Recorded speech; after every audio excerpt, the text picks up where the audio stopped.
one of the things the governor's charge to this task force has sharpened in my mind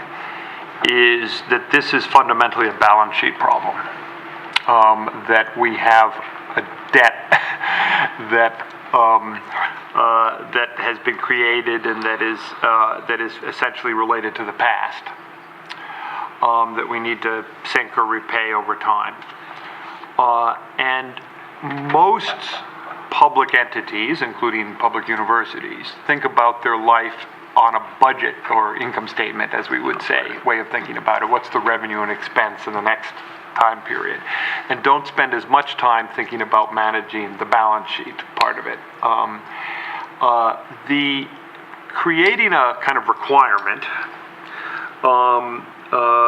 to develop a balance sheet plan, if you will, that takes into consideration the PERS UAL, or their share of the PERS UAL as part of it,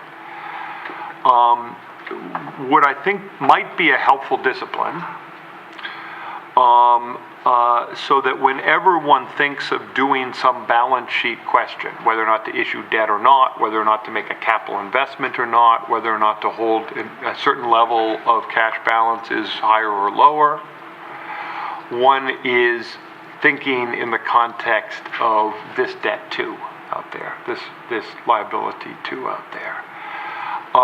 might be a useful thing. I mean, I think OHSU is a $3 billion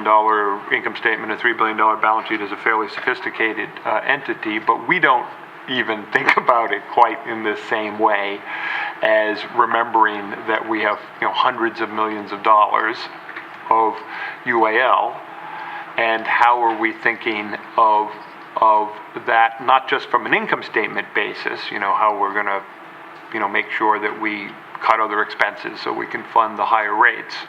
but how we think about it from a balance sheet perspective.